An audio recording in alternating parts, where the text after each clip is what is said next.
Dando continuidade aos nossos encontros de formação, eu quero tratar a respeito de um tema presente então no nosso subsídio, que é compaixão de Jesus, romper com a indiferença.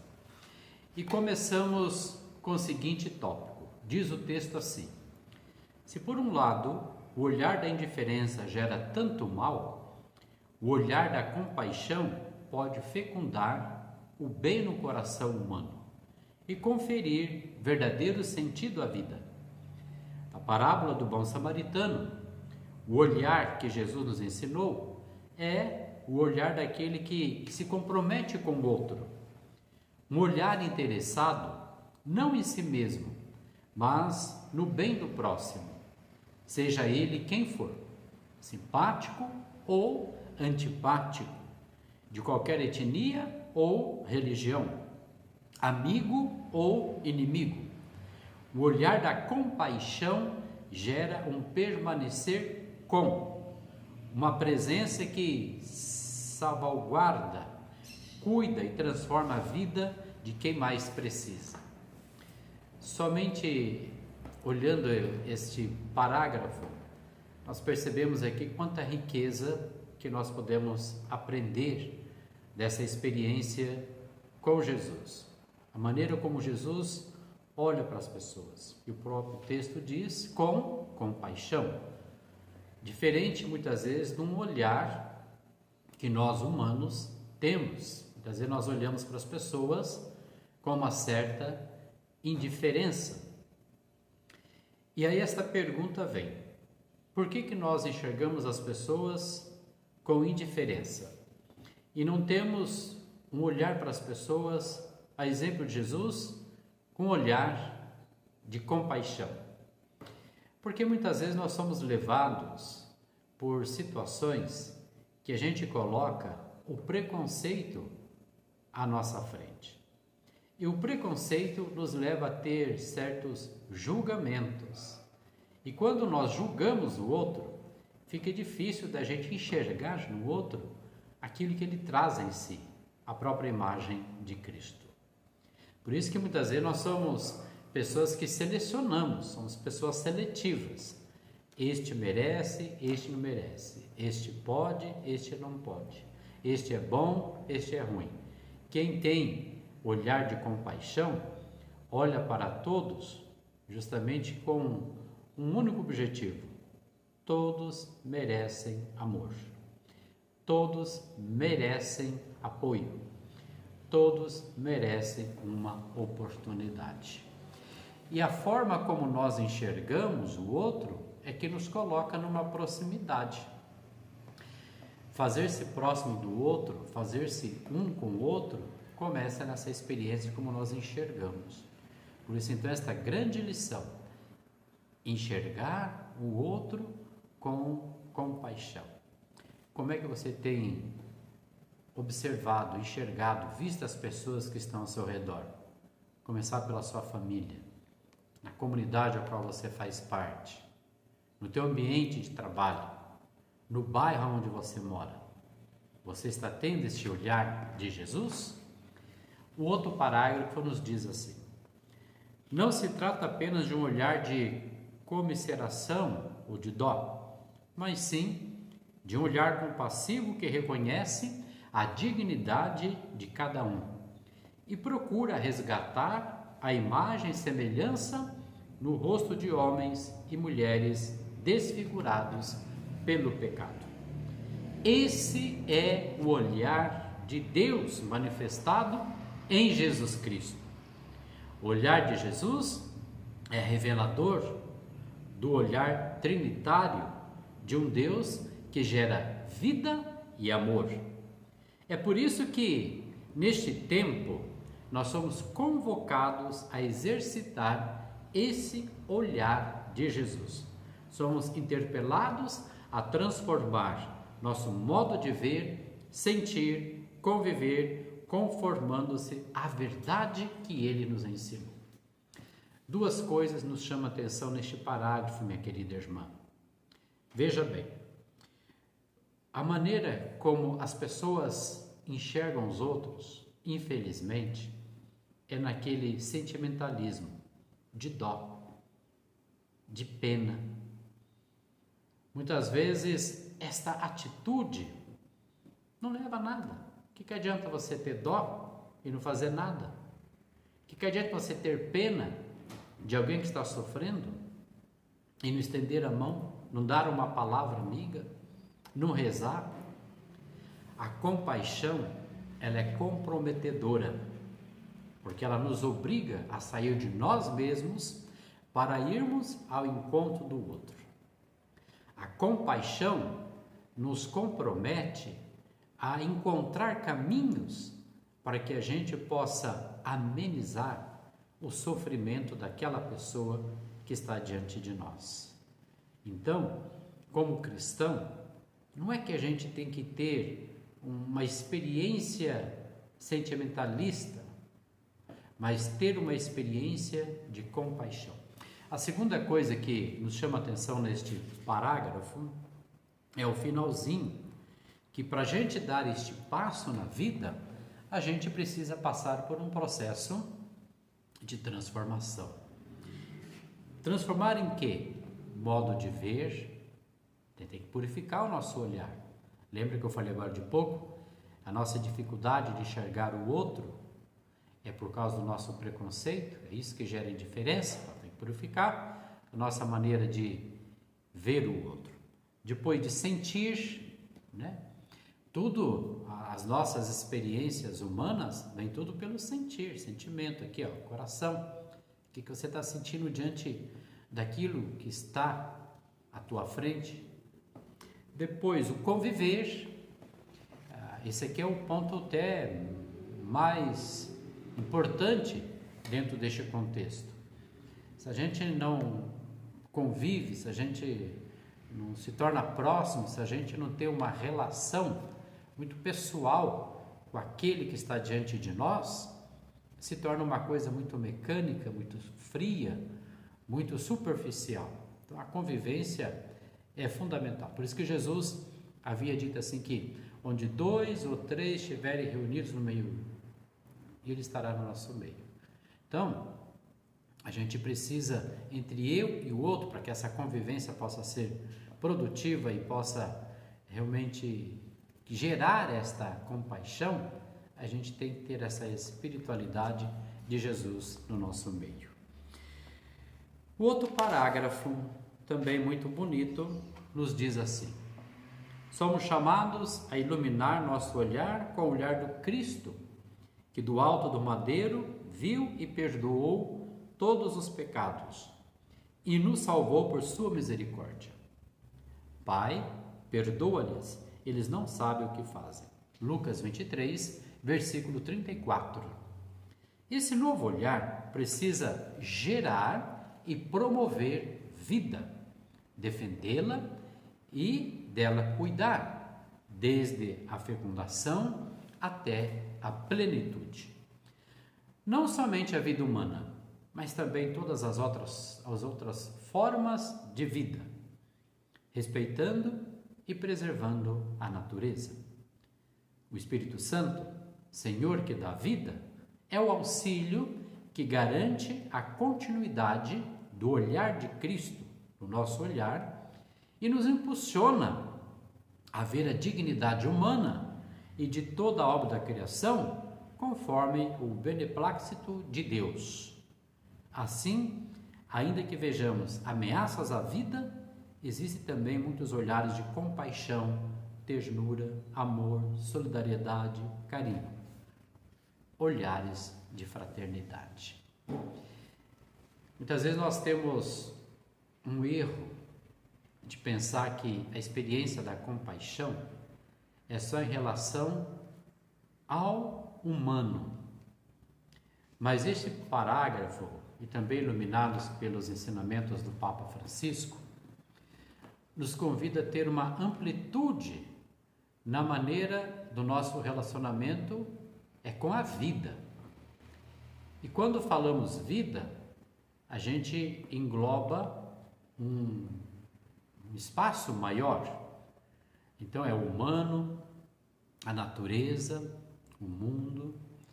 Então, para tudo isso daí, nós precisamos ter o olhar de compaixão. O que isso implica? O que adianta a gente, muitas vezes, ter aquele olhar para o ser humano e não cuidar da natureza? Lembrando que o humano depende da natureza. O que adianta eu procurar ajudar somente o humano e não contribuir para a preservação da natureza? Vocês percebem que as duas coisas são interligadas? Então essa compaixão, ela precisa ser completa, tem que sair de dentro de mim para encontro com sentido à vida. Outro parágrafo.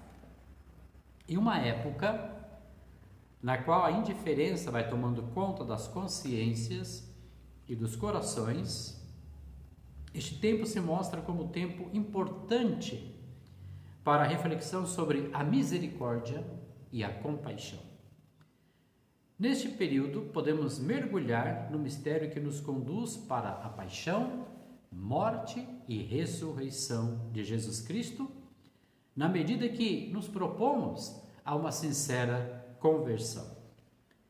Para o Papa Francisco, a parábola do bom samaritano é uma dávida maravilhosa, mas também é um compromisso.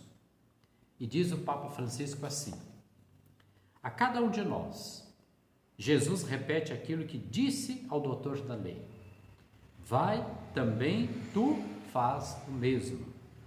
São todos chamados a percorrer o mesmo caminho do bom samaritano, que é a figura de Cristo. Jesus debruçou-se sobre nós, fez-se nosso servo, e foi assim que nos salvou, para que também nós pudéssemos amar como Ele nos amou, do mesmo modo. Eu não sei se você já escutou uma frase assim: você, como está dentro da igreja, você devia ser diferente, você não pode pensar assim, você não pode agir assim. Ou muitas vezes algumas pessoas dizem assim: mas isso é para você que está dentro da igreja, é você que tem que ser bom, é você que tem que fazer só a coisa certa, é você que tem que só rezar. Você é padre, você é freira, você é religiosa, religioso, leiga, consagrado, isso é para você, não é para mim não. É isso que quis dizer aqui, neste parágrafo que eu acabei de trazer. A experiência da compaixão não é somente para o padre, para o bispo, para o papa, para a freira, para você que é leiga consagrada. A experiência da compaixão é para todo aquele que realmente quer ser discípulo de Jesus. É para todos. Então a gente precisa ajudar as pessoas a enxergar esta dimensão que faz parte da condição cristã. E como é que a gente vai ajudar os outros a fazer esta releitura na própria vida? O nosso testemunho de vida. Você precisa ter testemunho de vida, dar testemunho de vida. Eu preciso dar o meu testemunho de vida. E isso é dentro da igreja, fora da igreja, dentro de casa, no trabalho, com os amigos, com pessoas que a gente conhece, com pessoas que a gente não conhece. Só para simplificar, para você entender bem, para não ficar assim meio confuso essa ideia. Veja bem, do que adianta dentro da igreja eu pegar e falar que a gente tem que ser gente boa de coração, perdoar a todos.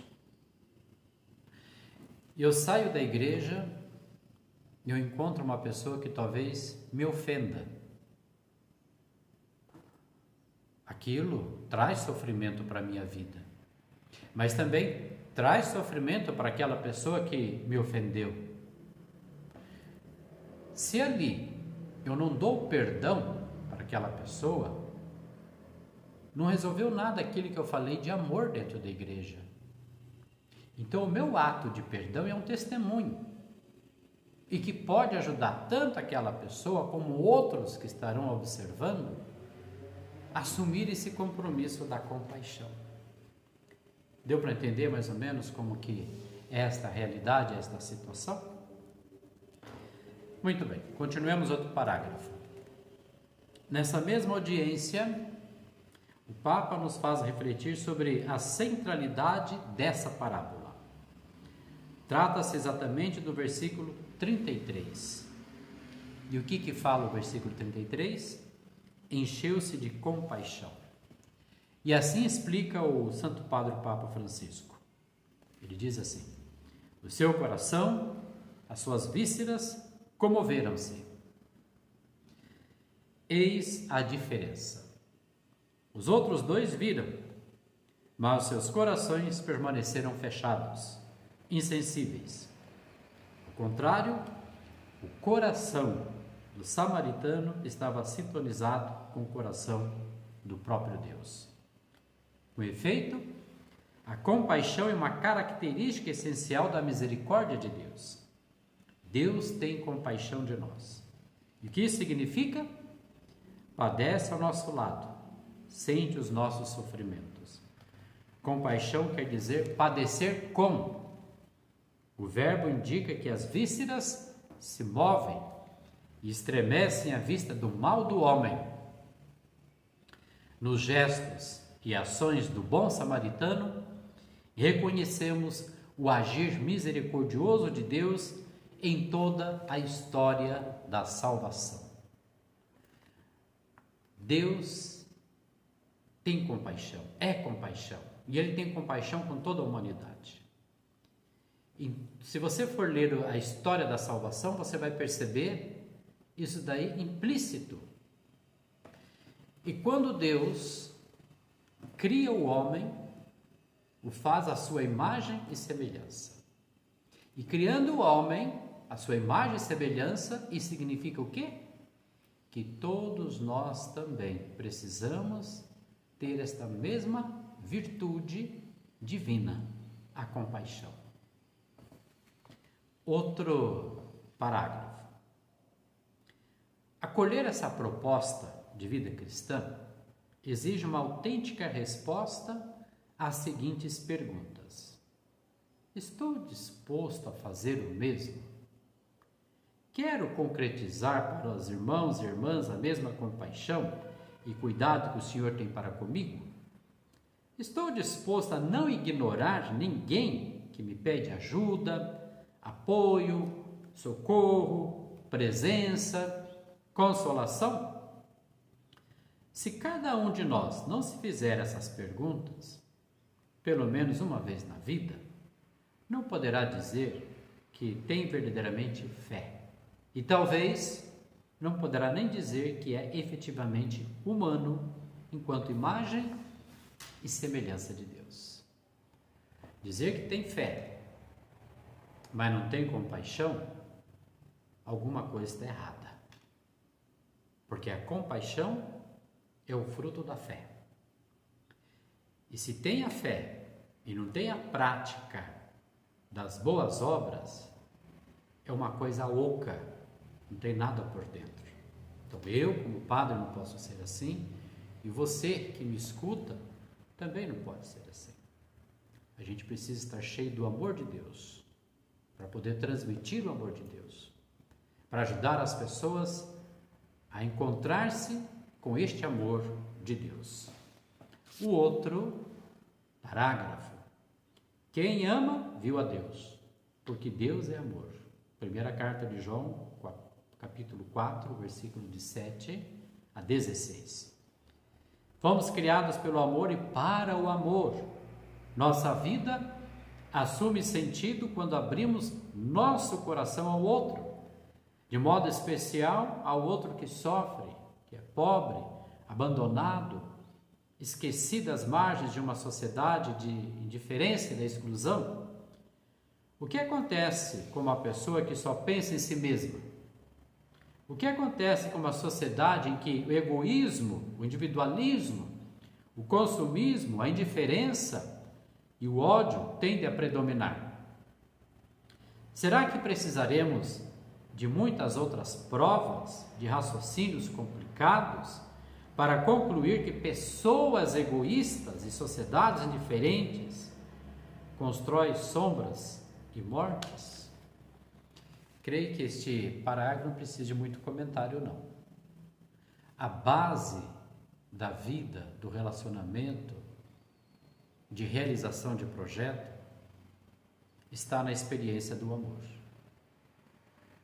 Quando a gente se depara com essa triste realidade na sociedade, às vezes dentro de casa, até mesmo dentro da igreja, com certas atitudes de egoísmo, de indiferença, será que a pessoa está entendendo o que é o amor?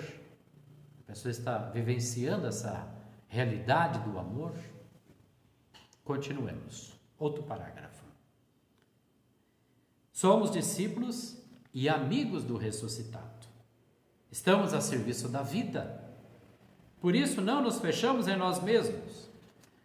A Páscoa nos ensina a, por Cristo, com Cristo em Cristo, romper os túmulos da indiferença e do ódio e ressurgir para o zelo, o cuidado e a solidariedade.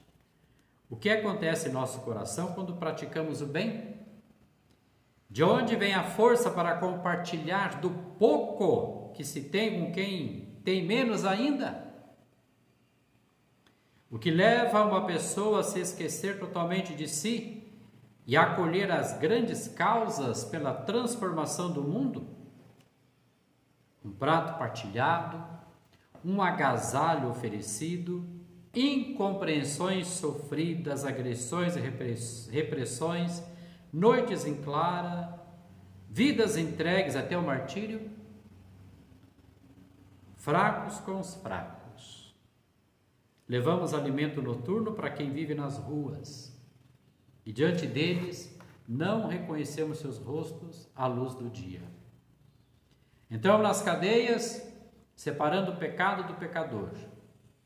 Limpamos feridas que o pecado e a ganância desprezam. Buscamos terra e direitos defendendo os pequenos. Estamos ao lado de crianças, jovens, adultos, idosos, em suas alegrias e suas dores. Consolados por Cristo, encontramos no mais profundo de nós mesmos a nossa vocação humana e divina de consolar os que se acham em alguma tribulação. É possível que o mundo de indiferença e ódio nos considere loucos. De algum modo somos loucos de amor, loucos pela fé e por isso loucos pela vida. Meu irmão, minha irmã, essa é a nossa vocação. Vocação significa chamado. Fomos chamados por Deus para encontrar um sentido para a nossa vida e para dar um sentido à vida dos outros. E como é que a gente começa a dar este passo para dar um sentido na vida das pessoas? Pela experiência da compaixão, que nos leva a ter gestos concretos de amor, de caridade, de solidariedade, de bondade, generosidade, enfim. E aí segue uma lista de sinônimos que a gente poderia estar acrescentando. Tudo isto cria fraternidade, irmãos uns dos outros. É tão bonito quando a gente lê Atos dos Apóstolos, capítulo 2, quando fala da experiência das primeiras comunidades, que entre eles não havia necessitado, porque vivia esta fraternidade, esse espírito de compaixão. É o que nós devemos também colocar em prática na nossa realidade, a qual nós estamos vivendo nos dias de hoje. Como foi dito aqui neste parágrafo, você vai sempre encontrar pessoas que não vai te entender. Por que você ajuda um pobrezinho, um doente, um idoso, dá um auxílio a uma criança? Por que você dá aquela atenção àquela pessoa que é dependente química? Por que você acolhe tão bem aquela pessoa que fala o mal dela opção de vida dela. Muitas vezes a pessoa se entregou à prostituição, às vezes a questão de homossexual, e tanto. As pessoas não vão entender, não vai compreender. As pessoas vão chamar você de louco, de pervertido, sem vergonha, tantos outros nomes. Mas não tem problema, porque o que você precisa fazer não é para que os outros compreendam. O que temos que fazer é porque nós compreendemos a essência da vida, que é o amor. O amor nos coloca diante do outro, a partir dos desafios da vida, e nos leva a correr esses riscos, o risco da cruz, mas que vale a pena. Para encerrar o último parágrafo, nesse cenário, falar da beleza da vida é resgatar os gestos e ações de fraternidade, que colocam o amor em ação. Se a glória de Deus é o homem vivo e a vida do homem é a visão de Deus, mais do que nunca é preciso renovar nosso compromisso com a vida. A comunhão eclesial, que une todo o Brasil em um caminho de dedicação e amor ao próximo, sinais do ressuscitado, nos ensina que a experiência de comunidade nada mais é do que o amor organizado, que resgata e promove a vida e a dignidade da pessoa a partir da proclamação do Evangelho. Eu vim para que tenham vida e a tenham vida em abundância. Viver em comunidade nos dá esta oportunidade. Por isso que é importante, participar dos movimentos da igreja, catequese, liturgia, ministros, jovens, porque ali nós temos a oportunidade de crescer, de aprender, ali temos a oportunidade de amadurecer, colocar em prática essa dimensão caritativa, colocar em prática esta experiência da compaixão, de poder estar ajudando aqueles que realmente necessitam da gente. Então, obrigado pela tua atenção. Foram aí quase que 30 minutos da gente conversando. Espero que seja útil este vídeo. Depois também estarei preparando outros dentro desta temática e que cada um possa usá-lo da melhor maneira possível. Mas eu gostaria de deixar aqui um exercício. O desafio não é só ficar me escutando todo esse tempo, mas também tem que exercitar o que a gente conversou aqui, tá? Então, se você puder postar aqui embaixo, pelo WhatsApp, uma resposta para que eu possa também estar acompanhando, para que eu possa estar lendo e vendo também a sua experiência. Então, responda aí. Como é que você enxerga as pessoas? Com compaixão ou com indiferença? Esta é a primeira pergunta. A segunda pergunta é em relação a você, aquilo que fizeram com você. Como é que as pessoas te enxergam? Com compaixão ou com indiferença? Agora, sabe o porquê dessas duas perguntas que eu gostaria que você participasse respondendo? Você gostaria de sentir-se tratado com uma certa indiferença? Ninguém também gostaria. Então, à medida que os outros não enxergam e dói em nós, aquilo como nós enxergamos o outro, também dói no outro. Fica o recado. Deus te abençoe. Fique em paz.